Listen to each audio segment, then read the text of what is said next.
Karen's Hermes bag floated like a luxury life preserver in the deep end, her car keys and iPhone clearly visible through the waterproof sections. The teenagers watched in fascination as the woman who'd just spent 20 minutes lecturing them about pool rules had committed the ultimate violation, bringing personal belongings into the pool area. Mrs. Whitmore? The younger Wilson twin said, barely containing his glee. Isn't Section 6.1 of the pool rules pretty clear about personal belongings in the water? Karen felt her throat constrict.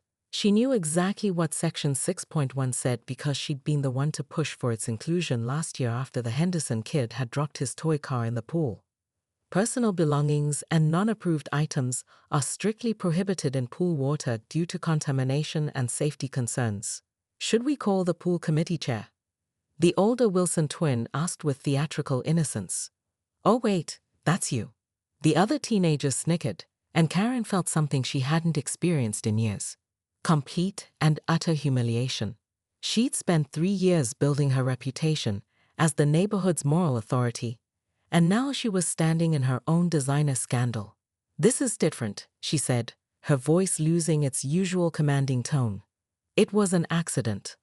But didn't you just tell us that intent doesn't matter when it comes to rule violations? One of the friends chimed in. I think your exact words were ignorance is no excuse for breaking community standards.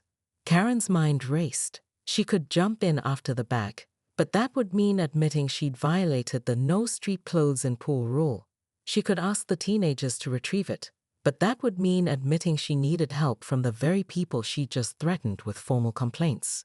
Unsure we can work something out, she said, attempting to regain control of the situation. Perhaps we can forget about today's misunderstandings. The teenagers exchanged looks that spoke volumes. They'd found their golden ticket. I don't know, the older Wilson twin said, pulling out his phone. My dad always says that accountability is important. Maybe I should document this violation, just like you were doing with us. Now hold on, Karen said, panic creeping into her voice. There's no need for that. We're all reasonable people here. But the damage was already done. The teenager was photographing the floating purse from multiple angles, and Karen could see her carefully constructed authority crumbling like a house of cards. You know what? She said, making a decision that would change everything. You're right. Rules are rules. Without another word, Karen kicked off her expensive heels and dove into the pool fully clothed, her white linen pantsuit billowing around her as she swam toward her floating bag. The teenagers watched in stunned silence as the woman who terrorized them for years executed a perfect rescue stroke in her designer outfit. When she surfaced, clutching her dripping purse, Karen saw something in the teenagers' faces she'd never seen before: respect. Not the fearful compliance she was used to, but genuine respect for someone who'd admitted her mistake and taken responsibility for it. Mrs. Whitmore, the younger Wilson twin said, his voice softer now. That was actually pretty cool. Karen treaded water, mascara running down her cheeks, and for the first time in years she laughed. Really laughed. You know what? You're right. It was pretty cool. Karen Whitmore's voice cut through the summer air like a rusty chainsaw as she stood at the edge of Willow Creek Community Pool, her laminated rulebook clutched in her manicured fist. Excuse me, she bellowed at the Martinez family, who were happily floating on rainbow pool noodles. Pool toys are strictly prohibited after 3 p.m. on weekdays. It's right here in Section 4.2b. The father, McGill, looked up from where he was teaching his 6-year-old daughter to swim. Ma'am, these are just pool noodles. The kids need them too. I don't care if they're made of solid gold. Karen's face flushed crimson, matching her oversized sun hat. Rules are rules. I'm the HOA pool committee chair, and I will not tolerate this blatant disregard for community standards. As the family reluctantly gathered their pool noodles, Karen felt the familiar surge of righteous authority coursing through her veins. This was what she lived for, the power to enforce order in a chaotic world. She'd been HOA pool committee chair for 3 years running, and her reign had transformed the once lax community pool into a model of regulatory excellence. And another thing, she continued, her voice reaching every corner of the pool area. I noticed someone left a coffee cup on table 7 yesterday. Beverages are only permitted in designated areas marked with the blue squares. Are we running a country club here, or are we maintaining community standards? The handful of residents scattered around the pool area avoided eye contact, some gathering their belongings to leave rather than face Karen's wrath. She'd earned her reputation as the neighborhood's most feared enforcer, and she wore it like a badge of honor. Karen adjusted her designer sunglasses and surveyed her domain. The pool deck was spotless, the safety equipment properly positioned, and the chemical balance maintained to her exacting standards. She'd personally fought the board of directors for a $15,000 upgrade to the pool maintenance system, arguing that anything less would be an embarrassment to property values. Her phone buzzed with a text from her husband. "Dave, don't forget, BBQ at the Hendersons tonight. Try to be diplomatic." Karen snorted. Diplomatic? She was plenty diplomatic. She simply believed in holding people accountable.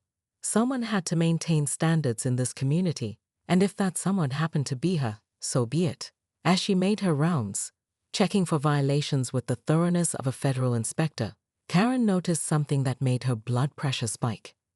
There, in the far corner of the pool area, was a cluster of teenagers who clearly snuck in through the back gate. They were laughing, splashing, and horror of horrors. One of them was drinking what appeared to be a sports drink directly from the bottle. "Oh, this ends now," Karen muttered, her heels clicking against the concrete as she marched toward them like a general preparing for battle. Karen stood in her soaked designer clothes, chlorine dripping from her hair, and felt something shift inside her chest. The teenagers were no longer looking at her like she was the neighborhood villain. They were looking at her like she was human.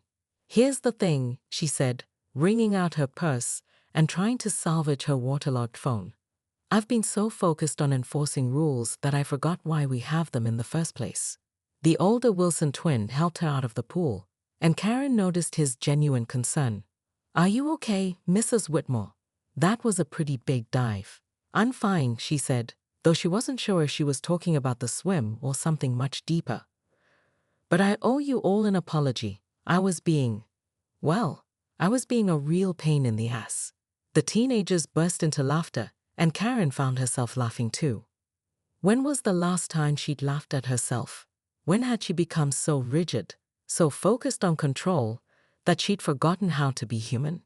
"Look," she continued, sitting down on one of the pool chairs and leaving a wet mark on the cushion.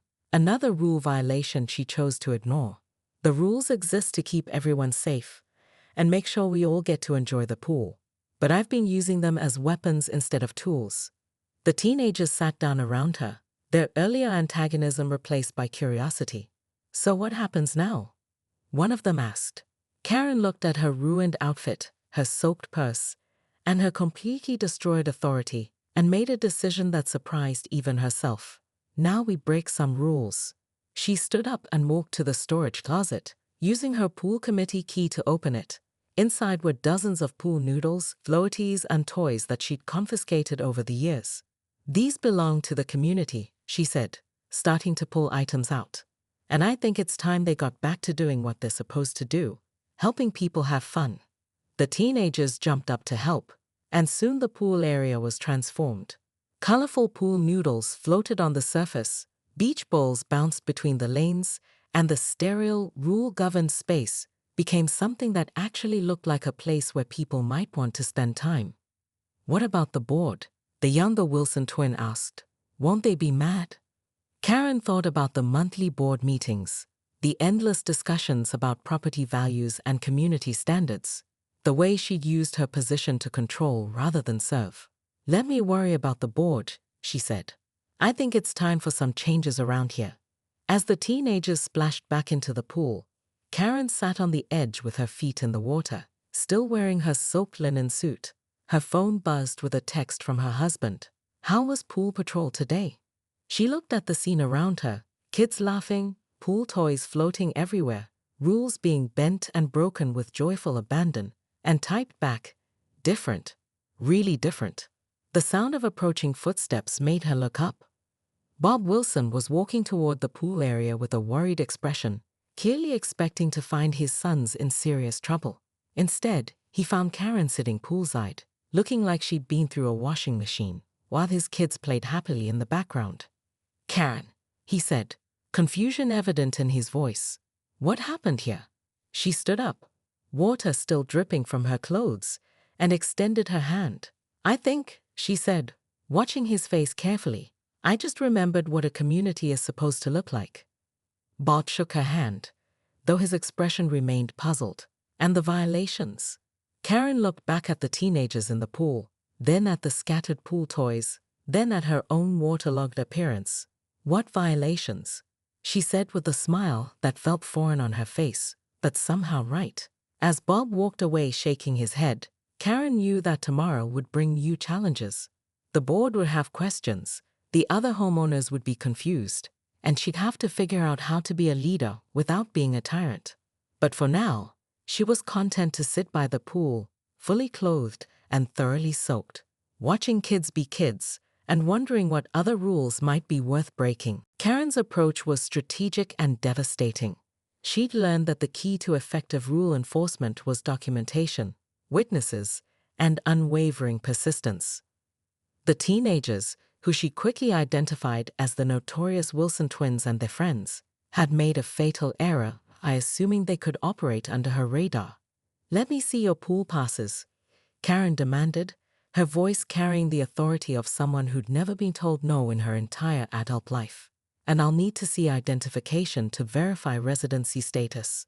The Wilson twins exchanged glances that didn't go unnoticed by Karen's hawk-like observation skills. "We live here," the older one said, his voice cracking slightly. "Our parents are Bob and Linda Wilson on Maple Street." "I know exactly who your parents are," Karen replied, pulling out her phone to photograph each teenager. "And I know they received my email last month about proper pool supervision requirements for minors.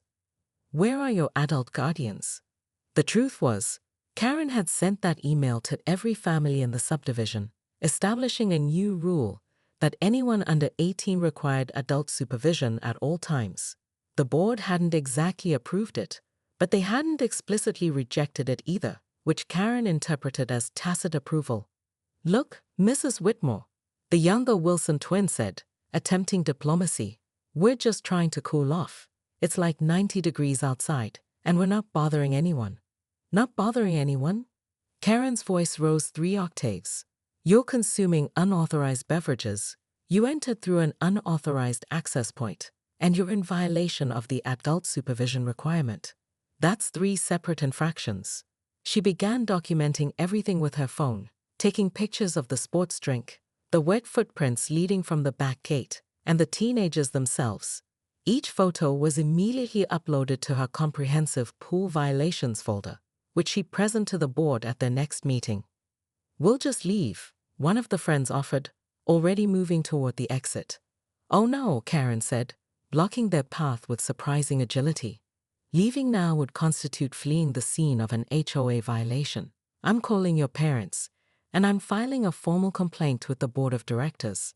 As she dialed the first number, Karen felt the familiar rush of administrative power. This was what true community leadership looked like. Someone willing to make the hard decisions, to hold people accountable, to maintain the standards that kept their neighborhood property values high. The phone rang twice before Bob Wilson answered. "Hello? Bob, this is Karen Whitmore from the pool committee. I'm at the community pool with your sons, and we need to discuss some serious violations of community standards." There was a pause. "Karen, they're just kids trying to swim on a hot day. Rules don't change based on temperature, Bob. I've documented multiple violations, and I'm afraid this is going to require a formal hearing." After she hung up, Karen turned back to the teenagers, who were now standing in a huddle looking decidedly uncomfortable. "Your parents will be here in 10 minutes, she announced.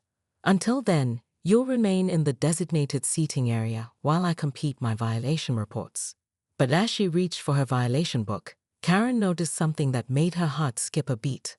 There, floating forgotten in the pool where she'd been so focused on rule enforcement, was her own expensive designer purse, the one she carelessly set down on the pool edge while pursuing the teenagers.